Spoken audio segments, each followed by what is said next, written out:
கன்னியாகுமரி மாவட்டத்தில் ஓணம் பண்டிகை விமர்சையாக கொண்டாடப்பட்டு வருகிறது. கூடுதல் தகவல்களை வழங்குவதற்காக செய்தியாளர் மனு இணைந்திருக்கிறார். மனு, கன்னியாகுமரி மாவட்டத்தில் எந்தெந்த பகுதிகளில் தற்போது கொண்டாட்டம் நடைபெற்று வருகிறது? கொண்டாட்டத்திற்கு என்னென்ன ஏற்பாடுகள் எல்லாம் செஞ்சிருக்காங்க? மக்கள் எவ்வளவு மகிழ்ச்சியா இருக்காங்க?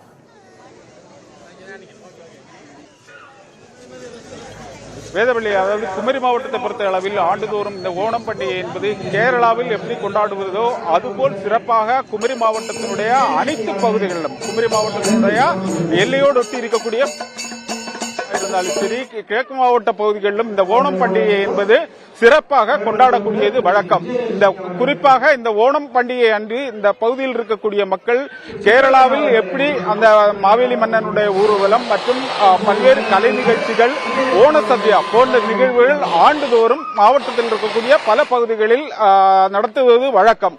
ஆனால் குழித்துறை பகுதியை பொறுத்த அளவில், அதாவது குமரி கேரளாவோட ஒட்டி இருக்கக்கூடிய இந்த குழித்துறை பகுதியில் அத்தம் 1 முதல் 10 நாட்கள் இந்த பகுதியில் இருக்கக்கூடிய ஊர் மக்களை இணைந்து இந்த ஓணம் பண்டிகையை சிறப்பாக ஆண்டுதோறும் கொண்டாடக்கூடியது வழக்கம். அதனுடைய இந்த ஆண்டும் அத்தம் 1 அந்த ஒன்றிலிருந்து இந்த ஓணப் பண்டிகையினுடைய வரவேற்கக்கூடிய பல்வேறு நிகழ்வுகள், குறிப்பாக ஓண ஊஞ்சல், அத்தப்பூ போடக்கூடியது என்ற பல்வேறு விளையாட்டு போட்டிகள் என அத்தம் 1 முதல் இந்த நிகழ்ச்சி என்பது குளித்துறை பகுதியில் துவங்கி இன்று திருவோண நாளான இன்று தற்போது மாவேலி மன்னனுடைய ஊர்வலம் துவங்குவதற்காக இங்கு இருக்கக்கூடிய ஊர் மக்கள் அனைவருமே இணைந்து இந்த ஊர்வலத்தை துவங்குவதற்காக தயாராகியுள்ளது.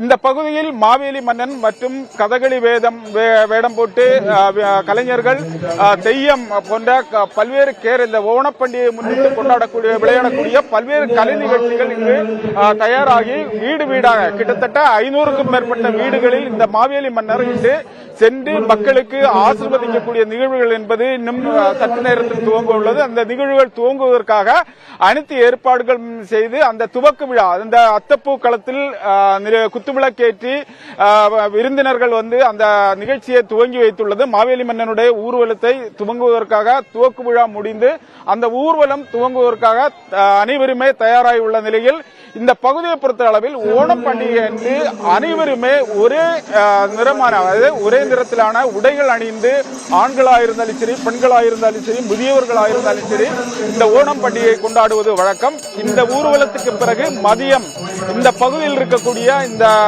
குளித்துறை பகுதி மக்கள் ஓண சத்யா ஒரே இடத்தில், அதாவது ஓணம் பண்டிகைக்கு வழக்கமாக தங்களுடைய வீடுகளில் இந்த ஓண சத்யா உண்ணுவது வழக்கம். ஆனால் குளித்துறை பகுதியை பொறுத்த அளவில் அனைத்து குளித்துறை பகுதியைச் சேர்ந்த அனைவருமே ஒரே இடத்தில் இந்த ஓண சத்யா உண்டு இந்த ஓணம் பண்டிகையை கொண்டாடுவது வழக்கம்.